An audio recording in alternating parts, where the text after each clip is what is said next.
Assalamualaikum warahmatullahi wabarakatuh. Bismillahirrahmanirrahim. Alhamdulillahirabbil alamin. Shalatu wassalamu ala asyrafil anbiya wal mursalin sayyidina maulana Muhammadin wa ala alihi wa ashabihi ajmain. La haula wala quwata illa billahil aliyyil azim. Rabbi syrah li sadri wa yassir li amri wahlul 'uqdatam min lisani yafqahu qawli. Amma ba'du. Alhamdulillah bertemu kembali dengan Pak Ashraf dengan tema yang berbeda, yaitu yang kali ini adalah hakikat mencintai Allah, khauf, roja, dan tawakal kepadanya. Dalam penghambaan kita kepada Allah, kita harus punya 4 sifat ini. Mari kita simak penjelasannya sebagai berikut. Khauf adalah rasa takut yang timbul dari kesadaran akan kebesaran dan keagungan Allah, serta kekhawatiran akan tidak diterimanya amal ibadah yang dilakukan. Rasa takut ini mendorong seseorang untuk berusaha lebih baik dalam menjalankan perintahnya dan menjauhi larangannya. Sedangkan roja adalah harapan yang mendalam akan rahmat dan ampunan Allah. Seorang hamba yang memiliki rasa roja yakin bahwa Allah Maha Pengampun dan selalu memberi kesempatan untuk memperbaiki diri. Harapan ini memberikan semangat dan motivasi untuk terus berbuat baik meskipun ada kekurangan dan dosa yang pernah dilakukan. Sifat tawakal. Tawakal adalah sikap berserah diri sepenuhnya kepada Allah setelah melakukan segala upaya dan usaha yang maksimal dalam menghadapi suatu urusan. Dalam tawakal, seseorang percaya bahwa hasil akhirnya adalah ketetapan Allah yang terbaik dan menerima apapun yang terjadi dengan ikhlas dan lapang dada. Hakikat mencintai Allah. Mencintai Allah adalah sebuah perjalanan spiritual yang mendalam dan penuh makna. Dalam menjalani kehidupan sehari-hari, mencintai Allah berarti berusaha untuk selalu mendekatkan diri kepada Allah melalui berbagai cara seperti beribadah, berdoa, dan berbuat kebaikan kepada sesama. Cinta kepada Allah juga tercermin dalam sikap kita yang penuh rasa syukur atas segala nikmat yang diberikan, serta keteguhan hati dalam menghadapi ujian dan cobaan hidup. Dengan mencintai Allah, kita akan merasakan kedamaian batin dan kebahagiaan sejati yang tak tergantung pada hal-hal duniawi. Semakin kita mencintai Allah, semakin kita akan terdorong untuk menjalani hidup dengan penuh makna, menjadikan setiap detik sebagai kesempatan untuk berbuat baik dan berbakti kepadanya. Allah berfirman dalam surah Al-Baqarah ayat 165 yang berbunyi, A'udzu billahi minasyaitonir rajim. Bismillahirrahmanirrahim. Wa minan nasi man yattakhidhu min dunillahi andadan yuhibbunahum ka hubbillah. Walladzina amanu ashaddu hubban lillah. Walau yaral ladzina zalamu id yarawnal 'adzaba annal quwwata lillahi jami'an wa annallaha syadidul 'adzab. Di antara manusia ada yang menjadikan sesuatu selain Allah sebagai tandingan-tandingan baginya yang mereka cintai seperti mencintai Allah. Adapun orang-orang yang beriman sangat kuat cinta mereka kepada Allah. Sekiranya orang-orang yang berbuat zalim itu melihat ketika mereka melihat azab pada hari kiamat, bahwa kekuatan itu semuanya milik Allah dan bahwa Allah sangat keras azabnya, niscaya mereka orang yang zalim itu akan menyesal. Nah, tanda-tanda cinta kepada Allah, yaitu yang pertama mencintai Rasulullah, kemudian mencintai Al-Quran, menjauhi perbuatan dosa, mendahulukan perkara yang dicintai Allah, dan teguh pendirian dalam berdakwah. Cara meningkatkan cinta kepada Allah, yaitu memahami besarnya cinta Allah, senantiasa membersihkan hati, dan yang paling utama adalah mempelajari ilmu agama. Kemudian yang perlu kita ketahui selanjutnya adalah sifat khauf. Khauf adalah rasa takut atau kekhawatiran yang mendalam terhadap sesuatu yang dianggap berbahaya atau menakutkan. Dalam konteks spiritual atau agama, khauf sering merujuk pada rasa takut kepada Allah yang mendorong individu untuk lebih taat dan waspada dalam menjalankan perintah dan menjauhi larangannya. Rasa takut ini bukanlah kekuatan yang menjerumuskan, melainkan rasa hormat dan kesadaran akan kebesaran serta keadilan Tuhan.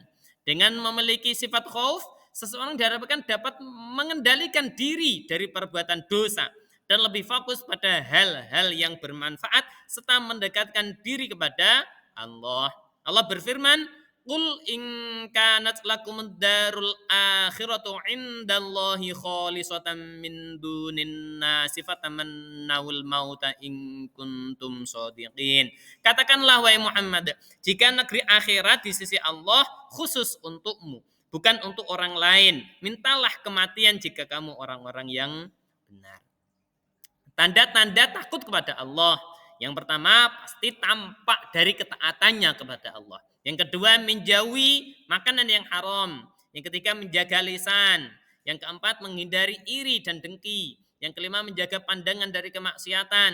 Dan yang keenam menjaga kaki dan tangan serta anggota badan dari sesuatu yang haram. Kemudian sifat rojak. Rojak secara bahasa berarti harapan atau cita-cita. Dalam konteks spiritual Islam, rojak merujuk pada sikap seorang hamba yang mengharapkan ridho, rahmat dan pertolongan Allah Subhanahu wa taala. Dengan keyakinan bahwa hal tersebut dapat diraih melalui amal perbuatan yang sesuai dengan ketentuannya. Sikap ini mencerminkan optimisme seorang mukmin dalam mengharapkan kebaikan dari Allah setelah berusaha menjalankan perintahnya dan menjauhi larangannya. Penting untuk memahami bahwa rojak harus disertai dengan tindakan nyata dalam bentuk amal soleh. Mengharapkan rahmat dan pertolongan Allah tanpa diiringi usaha dan ketaatan adalah sikap yang keliru. Allah Subhanahu wa taala berfirman dalam akhir surah Kahfi ayat 110 yang artinya barang siapa mengharapkan perjumpaan dengan Tuhannya, maka hendaklah ia mengerjakan amal soleh dan janganlah ia mempersatukan seorang pun dalam beribadah kepada Tuhannya. Ciri-ciri sifat rojak. Yang pertama adalah optimis. Optimis adalah kunci untuk menghadapi tantangan hidup dengan semangat positif.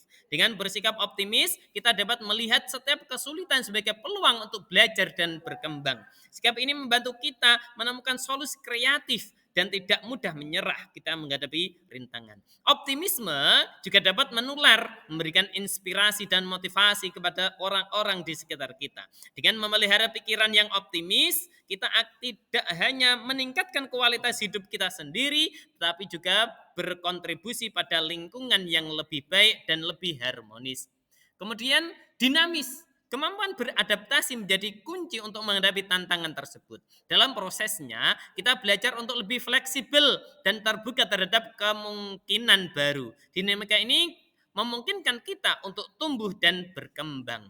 Menemukan potensi yang mungkin sebelumnya tidak kita sadari. Dengan sikap yang positif dan semangat yang tak kenal menyerah, kita dapat mengubah setiap perubahan menjadi peluang untuk mencapai tujuan hidup yang lebih baik. Selain itu, dinamika kehidupan mengajarkan kita untuk lebih menghargai setiap momen, baik suka maupun duka. Karena dari sanalah kita mendapatkan pelajaran berharga yang membentuk karakter dan pandangan hidup kita. Cara menumbuhkan sifat rojak bagaimana? Yang pertama, mempelajari dan memahami Al-Quran sebagai pedoman hidup manusia. Yang kedua, meyakini kesempurnaan karunia Allah. Dan yang ketiga, muhasabah, mawas diri atas nikmat-nikmat yang diberikan oleh Allah. Manfaat sifat rojak. Yang pertama, semangat dalam ketaatan kepada Allah. Yang kedua, merasa nikmat dalam beribadah kepada Allah. Yang ketiga, tenang dalam kesulitan. Dan yang keempat, menumbuhkan sifat optimis.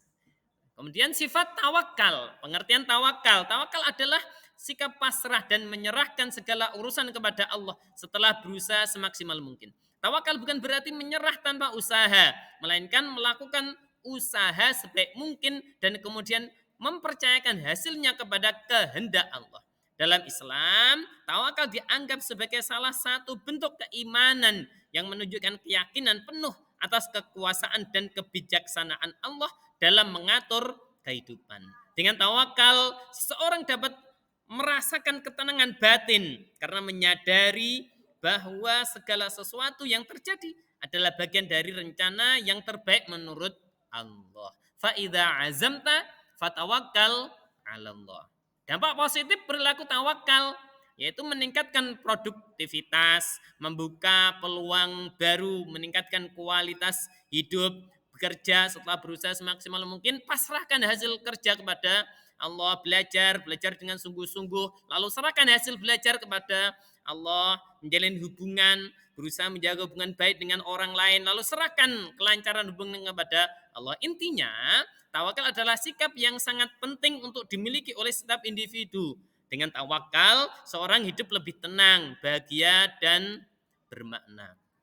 Itu anak-anakku, nggih, 4 sikap yang perlu kita miliki dalam beribadah kita sebagai penghambaan kita pada Allah Subhanahu wa taala. Semoga bermanfaat. Bertemu kembali dengan Pak Asraf di lain kesempatan. Saya akhiri untuk kesempatan kali ini. Ila liqa, ihdinas siratal mustaqim. Wassalamualaikum warahmatullahi wabarakatuh.